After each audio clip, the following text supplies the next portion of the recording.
In that video, we're going to talk about sound exchange.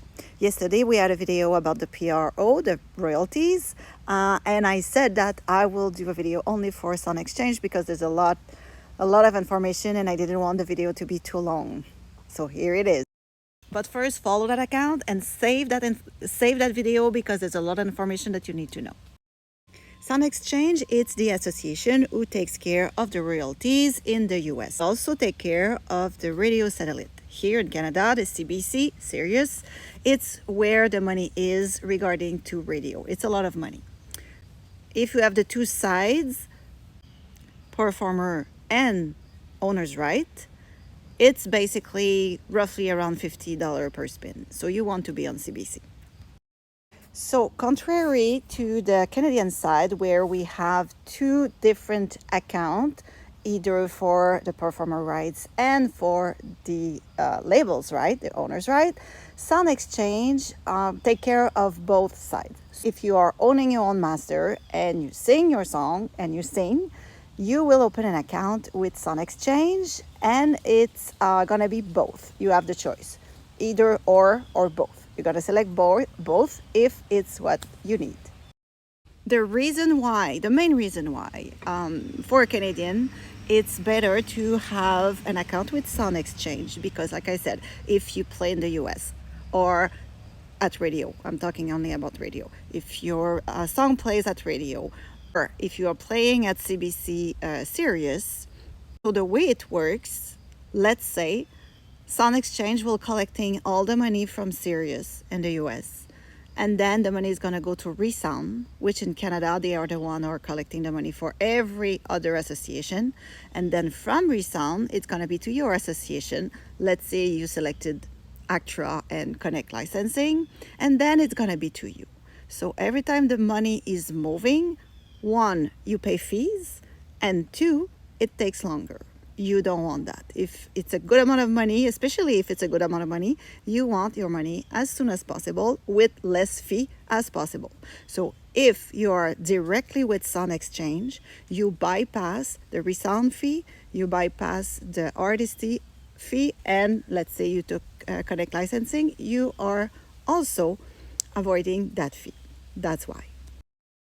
But the tricky part comes here.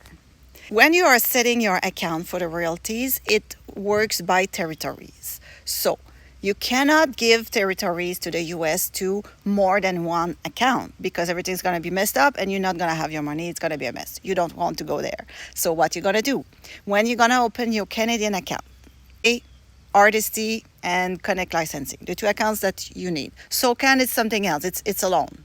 When you're going to open those accounts, you're going to give them all territories around the world except USA.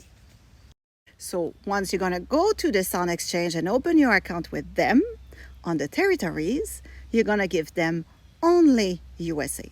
Sometimes the royalties in the USA are not the same as the Canadian one. There's some differences, and you don't want as a Canadian to miss some money, so that's why you don't give everything to Sound Exchange.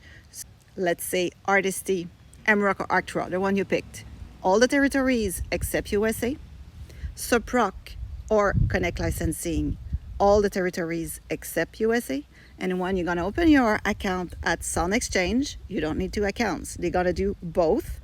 You're gonna give them only USA.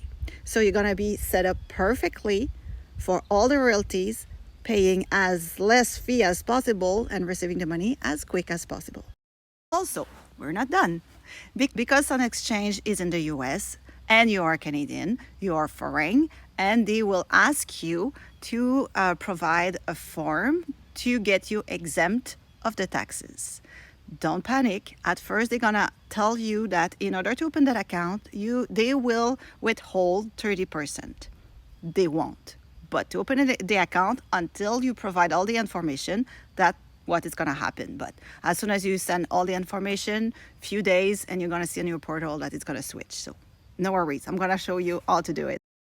So basically the W8BEN, it's a form to say that you are Canadian. So you're going to fill the information. The part in the middle, they're going to ask you your name, social insurance number, date of birth, where you live, which is Canada, And in the middle, they're gonna you have to enter a sentence. And you know what? I think that I'm gonna write it in the first comment. That's what I'm gonna do, because if you try to fill that form, you will not be able to fill it properly, and if it's not properly filled, you will be in trouble. So go in the first comment, and in the section that I think it's 6. Anyway, I'm gonna put that in the comment, so you will write exactly what I'm writing. On top of that, you're not gonna have to pay taxes because you're foreign, and also because royalties are exempt of taxes. But without that document, the US will withhold 30% of your revenue. We don't want that either. And it's the same thing. You fill your repertoire in both sides, but it's faster on SoundExchange because it's not two associations taking care of the performance and the right. So it's faster because once you open your account, you have both sides. So sure that your repertoire is up to date and you are set up for all your royalties. I have all that information step by step, because it can be you can have a hard time to put your bank info because it's in the US, and the routing numbers are not the same. Sometimes it's where people have a hard time and they are calling me. But in my course that I created, we have a chapter only on royalties, step by step, what you have to do, how it works, how to be sure that you have all your money, looking at the database. It's only one chapter. I have 12 chapters of everything that you need to know in order to have a successful career in the music industry. It's in my stand store. The link is in my bio. Go grab it. Follow for more.